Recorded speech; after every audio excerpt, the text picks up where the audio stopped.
Hello everyone, welcome to the Audio SoC SDK introduction.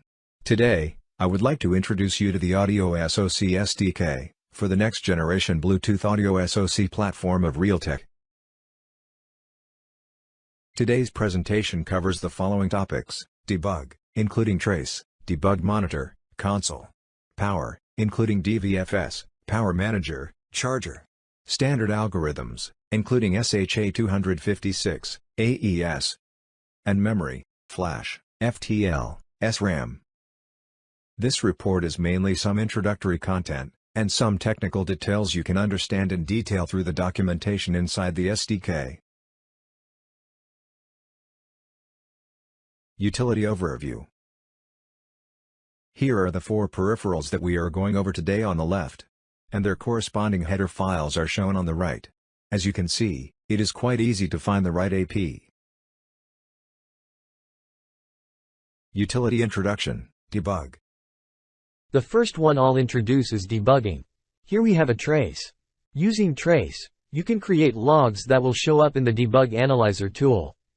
The functions that you can use to create the logs follow a certain naming convention. They go by module, print, debug level, and then the number of params. As you can see in the chart, these are the four debug levels: error, warn, info and trace. So as an example, if you were going to print a warning log in the application, the function should look like the blue words on the slide. At the bottom, you can see what the debug analyzer would print out. First, it prints out a sequence number, so this is the 494th log entry, then it prints out the UTC. These two values are added by the debug analyzer, while the rest will be from the IC. Then it shows the sequence, timestamp, and module. Since we specified the app, it's going to print the app here, followed by level, which we set as warn, so the token is the symbol in red. Finally, it prints out the text with the parameters that we told it to print out. Next is the debug monitor. The debug monitor is a means of monitoring the memory of the IC.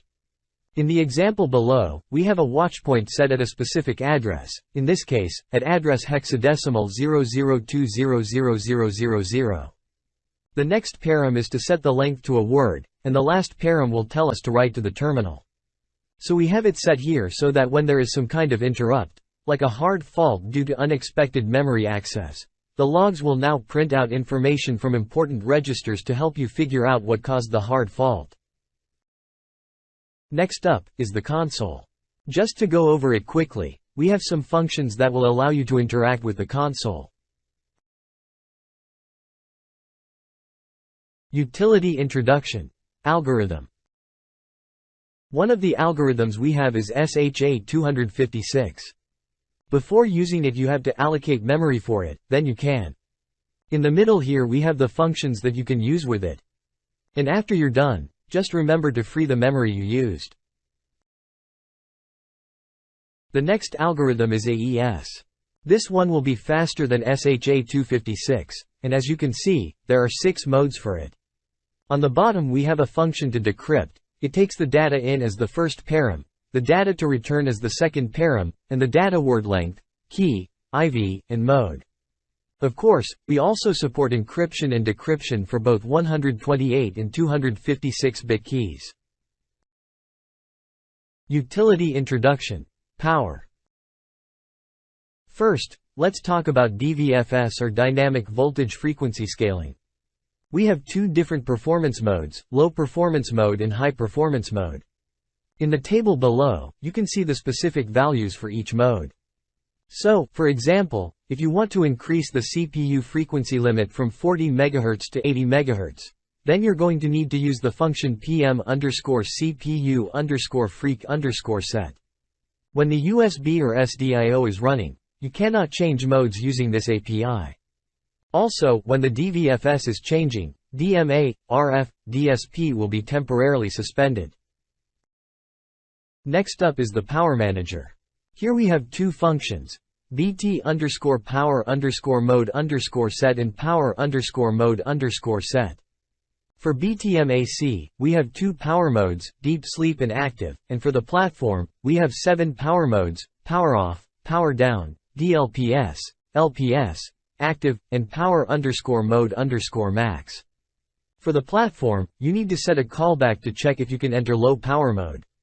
Lastly, we have DLSP_iodine monoxide_reg user DLPs enter CB and exit CB. These are only used when you use the DLPS power modes for the platform. Following that, we have the charger. Before using the charger, use the MCU config tool to modify the necessary parameters. When you have the tool opened, you should see a tab that says charger, and when you click it, you should see all these parameters. Afterward, there are two functions for you to use. You have the register charger state callback, which is used while the battery is discharging, and then you have the register state of charge, which is used while the battery is charging. Utility introduction. Memory. First up for memory, we have flash. Flash supports basic flash operations like write, read and erase. Here we have some demo code to showcase erased, write and read. The APIs are built in OS lock, just to keep the memory-related actions protected. It's also important to note that flash erase takes about 45 milliseconds to run. There is the possibility that this operation can interrupt other actions, especially timing critical related code, so we do ask that you move urgent IRCs to SRAM instead of flash. To avoid lost interrupts, interrupt keep active when flash erase. Please move not urgent ISRS to ISR_text_section and move urgent ISRS to RAM_text_section. Also, note that flash is a public resource, so the locked related APIs are process protected, so be careful of task priority and version issues. Next up we have the FTL, or Flash Translation Layer. The FTL is an abstraction layer for the user to read and write data in Flash. For example, we have FTL save and load, which takes a buffer, an offset, and a size. FTL will make reading and writing faster, but the trade-off is that it'll take more flash size. FTL takes some SRAM to make the process faster, as it uses some memory to make a table. The size it takes is 3/8 of the logical address. The default FTL size is 16 kilobits, while the logical size is 6 kilobits. 3 kilobits of the logical size is reserved for Bluetooth. If you need to change the FTL size, use the MCU config tool to change the FTL physical size.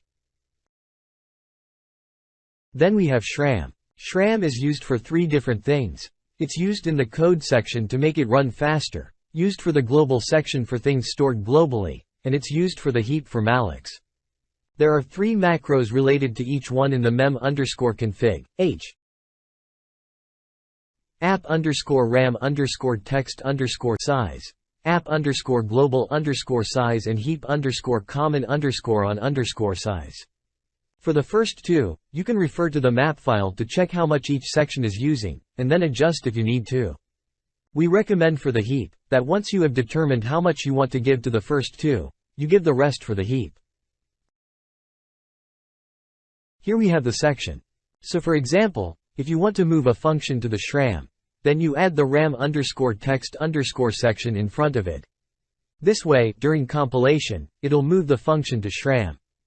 Don't forget to move not urgent ISRS to ISR_text_section and move urgent ISRS to RAM_text_section. Without these sections, the code will default to being placed in the flash. Also, initialized values will default to the SRAM. Thank you for watching our audio SoC introduction. For more details, please read the SDK documentation carefully. If you have any questions, please feel free to contact us. Thank you all.